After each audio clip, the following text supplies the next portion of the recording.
You're new to Monster Hunter. Maybe you've never played a Monster Hunter game before. Maybe you want to try it out, or you're actively trying it out, and you have no clue what's going on. So you're like me. Today, I have a short list of 7 things that I wish I would have known going into Monster Hunter World.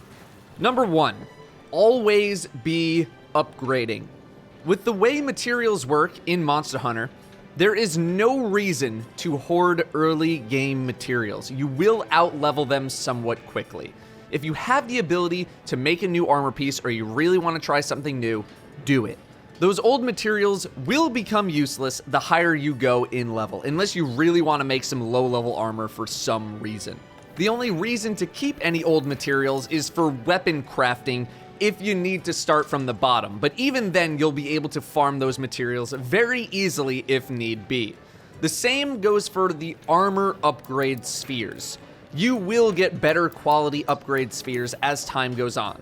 Use the ones that you get. The gearing issue usually becomes a problem when you hit the first wall of the game, which is a certain monster that will kick your ass if you're not ready for it, the Anjanath. My biggest suggestion for the Anjanath wall is to make sure that you are decked out as much as you can be. Weapons and armor at the highest tier with the highest upgrades possible. Don't worry about skills in the early game too much. Once you start hitting 4-star and 5-star stuff is when they'll become more available. Number 2 relates to the armor situation. Accept weakness. There are not many sets at all that are just good for everything. You need to accept that certain stats of yours are going to be weak, and that's okay. Just make sure that your weaknesses are not the monster's strengths. You will need to build multiple armor sets, and many armor sets are designed to be used against the very monster that it is named for. Number 3, starting simple is fine. You do not need to dive headfirst into using more advanced weaponry, like the Charge Blade, for example. In fact, I would encourage using simpler weapons first to get a better feel for how combat works in the game, and then move towards something more difficult.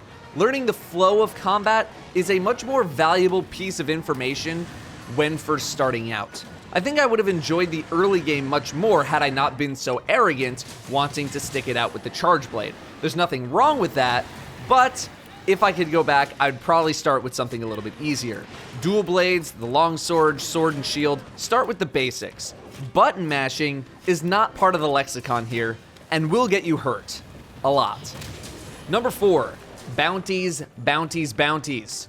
As soon as you get the ability to unlock bounties, you should have all 6 slots active with them at all times. They can be completed in the background while you are progressing or on expeditions or doing other missions, and they give those precious armor sphere upgrades.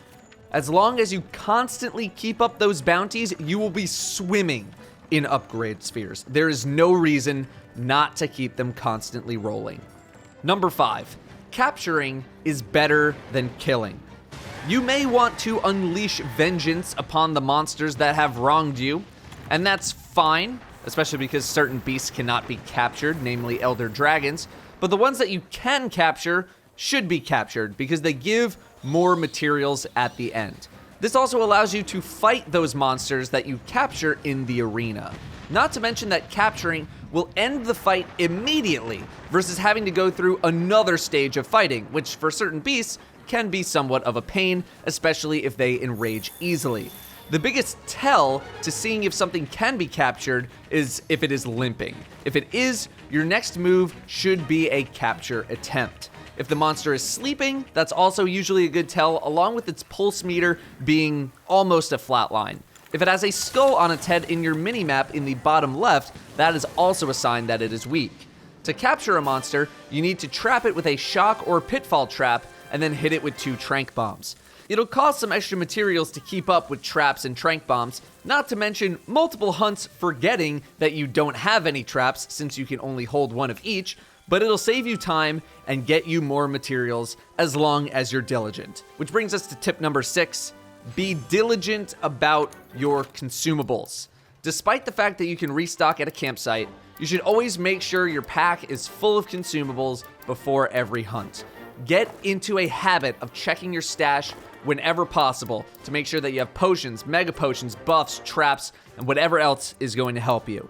Keep your inventory clear of flora, mushrooms, etc. I can't tell you how many times I went into a hunt with a full inventory and had to do the run back to the campsite shtick to unload my stuff.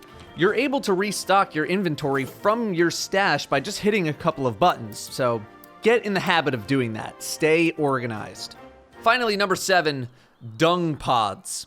Bring dung pods to everything. Dung pods allow you to literally throw poop at other monsters, making them, or at least encouraging them, to leave the area. Nothing will ruin a hunt faster than another monster dropping in, causing you to have to wait or run away. Whip out that dung pod, throw some poop at it, and hopefully that monster's gonna leave. This becomes especially handy later in the game when dealing with the B-52. If you don't know what the B-52 is, if you're not there yet, you'll know what I mean when you get there, trust me. Pick up dung whenever possible because it will come in handy, along with other slingers like flash pods. You should always try to bring flash pods whenever fighting flying enemies.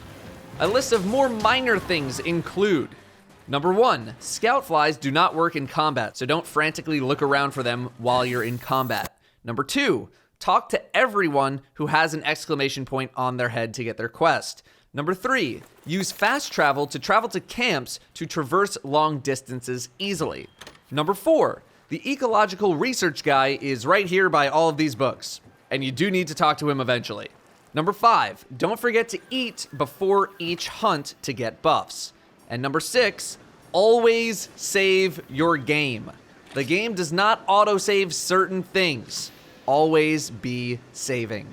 Those are some things that I wish I knew when I first started playing, or rather things I would have liked to have known had I not been playing with friends. Thank you all very much for watching. I'll see you next time. Xeno'G be a weapon right now. It looks nice. Like